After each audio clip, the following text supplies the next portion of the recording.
Hello everyone, welcome back. Today in this video we are going to install the Stripe library, because in the previous video we submitted our form through our checkout page, and now we are getting this form. Let me close this out here in the controller, and we want to create the coupons in the Stripe, and you can also create this into the database, but in this tutorial I'm not going to saving into the database. You can save this into your database, so because these are fewer parameters. I'm not doing this because we already learned this and I want to stick on to my specific topic. Okay, so first we need to install the library, right? And if you are not familiar with this series, basically we are creating coupons in the Stripe from our Laravel application. We are creating this from the administrator dashboard, and then we will offer these coupon codes or discount codes to our clients using our website, and we will also apply this on the website functionality where customer can redeem these coupon codes and get the discount from our website. Okay, so here you need to install the Stripe library, and you can check this from the documentation. Composer require Stripe. I know that what's the command, Stripe PHP, right? So this is a Stripe library, so we need to install this to use the Stripe API, right? So it's pulling this from the Stripe GitHub repo, and now here we need to view it from the documentation that how to create the coupons, right? It's generating the files, and just go here and open this discount, discount for subscription, and you can also do this for the same for the one-time payment. Create a discount, right? So you can create this into your Python application, or you can create this into the Java or Node.js application, right? So it's similar, and you need to just copy this and paste this into your application, right? So it's nothing too much fancy. So we are in the PHP, that's why I'm going to copy this and put this into the PHP, right? So before this we need to get the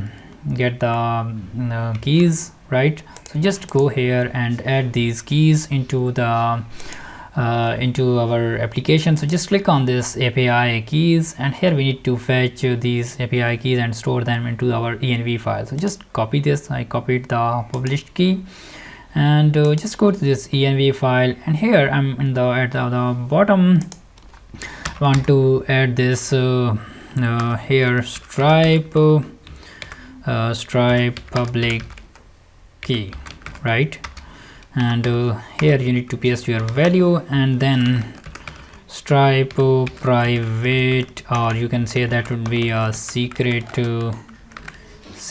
key, right? And just click on this reveal key, copy this out and paste it out, right? So now I have pasted these two keys, and now the time is to work on it here, that you need to how you need to call this out. So just go here, go to this discount, and copy this all of the stuff, and you can copy this out, or you can directly add this at the top like this. So I'm not going to copy this one because some of you are confused that I'm copying this out. So Stripe, it's a hook of Stripe client, right? Just enter if you install this, so this will be available in your project Stripe, and it's not loading this out. Stripe client. Okay, so it would be a Stripe, so just add me like this, copy Stripe client, and in the Stripe client we need to add our public key, right? Not public, we need to add the secret key. So here, what's the secret key? So we store this into our env file, Stripe secret key, and in this way we will grab this secret key here. So just go here and now save this into the variable, but it says that IntelliJ is unable to find this extension, right? So what's going on? Why it's not detected this out? I think I need to add this into the auto discovery. I need to add this into the app.php file, but it's did through the auto discovery, right? But if it's not going to work, we will do this, right? We will fix this issue.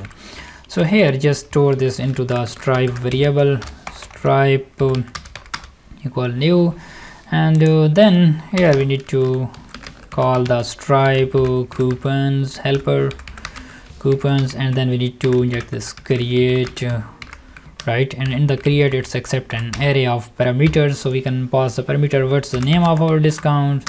So our name is, we are getting this from the request to name, we are getting this from the form, right? Just to paste this out. And here duration, so we are getting this for only once time, right? So you can create this for the multiple month, but we are just doing this for the this name is optional, but we are getting this out, right? And if you don't want to know that what are the optional parameters and what are the required parameters, so you can check this out from here. So this one is the name, right? Okay, so we pause this name, and now the time is to add the duration. So just go here and type duration, and duration would be the once, or you can add this for the multiple months. So I'm adding this once here, and then what's the next? So here you need to pass other parameters like duration in month, live mode, maximum redemption. So you need to add the maximum redemption here. So how many times you want to redeem? So I want to redeem this, I want to get this value, redemption value from here, right? I want to redeem this from this form, right? Redemptions, duration, and name is specified, right? So what are the other required parameter? Valid, duration, currency is optional. If you created the USD coupon product, and it will be applied on USD products, right? Okay, amount of, so how many? So in this way we are creating this for the fixed amount, so we need to type amount of, right? Otherwise you need to pass a percentage of. So amount of, let me get the value from there, fixed amount, right? So here, right? So we need to also make sure that we are receiving it from the fixed amount, request fixed amount. If this is set, then we want to apply this, otherwise we will apply the another parameter, which is percentage amount, right? So here I have added this in the else, and you can also add this into the try catch block if you are facing any problem. So it will pop up that something went wrong, and you can easily catch the exception. So just add this catch, okay, exception main class. It will handle all of the exceptions and return back on the page with errors, right? With errors, what error, exception, and get the message from this exception, right? And here now I'm going to create the coupons, and after this coupon I want to display that session, and then this session would be the flash alert success, and this would be the coupon code created successfully, right?